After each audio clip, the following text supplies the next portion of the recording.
अपराध की दुनिया का एक बड़ा नाम, जिसका अभी हाल ही में चित्रकूट की जेल में अंत हो गया। हम बात कर रहे हैं शातिर शूटर अंशु दीक्षित की। शूटर अंशु दीक्षित ने चित्रकूट जेल में मुख्तार अंसारी के करीबी दो बड़े बदमाशों मुकीम काला और मिराज पर 13 गोलियां चलाकर उनकी हत्या कर दी है, जिसके बाद अंशु की पुलिस से भी मुठभेड़ हो गई, जिसमें पुलिस ने उसको मार गिराया। लेकिन एक आम सा लड़का अंशु दीक्षित एक शातिर शूटर इतना बड़ा गुंडा कैसे बना और कैसे उसका रुतबा बढ़ता गया, आइए जानते हैं। अंशु दीक्षित की ये कहानी अपने आप में काफी दिलचस्प है। वो कैसे इस अंधेरी खूंखार दुनिया में शामिल हुआ। बात साल 2014 की है, जब अंशु एसटीएफ की गिरफ्त में आया और उसने अपने अपराध के इस सफर के शुरू होने की वजह बताई, जिसका खुलासा आज हम आपके सामने करने जा रहे हैं।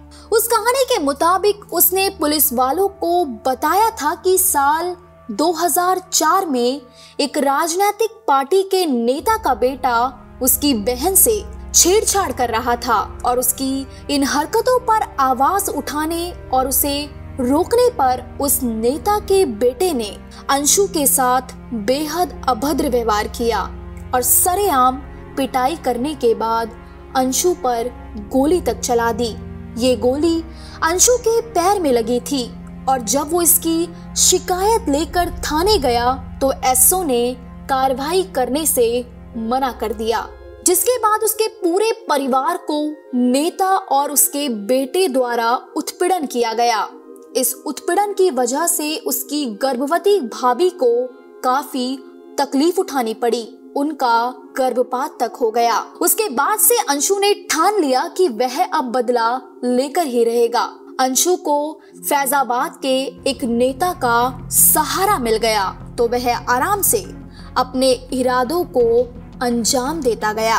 देखा जाए तो अंशु दीक्षित की कहानी हूबहू यूपी के सबसे बड़े माफिया श्री प्रकाश शुक्ला की तरह नजर आती है। तो क्या अंशु भी यूपी का सबसे बड़ा डॉन बनना चाहता था? अगर अंशु की कहानी सच्ची है तो यकीनन श्री प्रकाश शुक्ला के साथ जो हुआ था कुछ वैसा ही अंशु दीक्षित के साथ भी हुआ। सालों पहले गोरखपुर में मोहल्ले के एक लड़के ने श्री प्रकाश की बहन के साथ छेड़छाड़ की थी और जब यह बात उसे पता चली तो उसे गोली मार दी और अपराध की दुनिया को ही अपना जहां बना लिया। साल 1998 में श्री प्रकाश गाजियाबाद में एसटीएफ के एनकाउंटर में मारा गया और अब वही इतिहास अंशु दीक्षित के साथ दोहराया गया। 4 दिसंबर 2014 की सर्द रात को गोरखपुर की स्पेशल टास्क फोर्स ने एक मुठभेड़ में 15,000 के इनामी खतरनाक शार्प शूटर अंशु दीक्षित को गिरफ्तार कर लिया था।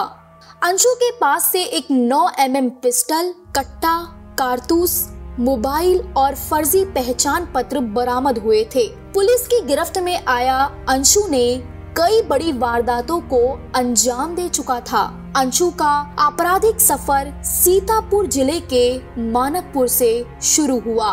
कुरड़ा बनी निवासी अंशु दीक्षित लखनऊ विश्वविद्यालय में दाखिल होने के बाद अपराधियों के संपर्क में आया और फिर कई वारदातों को अंजाम देकर उसने अपना खौफ कायम किया। एसटीएफ की माने तो अंशु ने सुधाकर पांडे, जय सिंह, संतोष सिंह व विक्रांत के साथ मिलकर कई हत्याएं की थी। शूटर अंशु का लखनऊ में गोरखपुर के तत्कालीन सभासद फौजी व सीएमओ हत्याकांड में भी नाम लिया जाता है।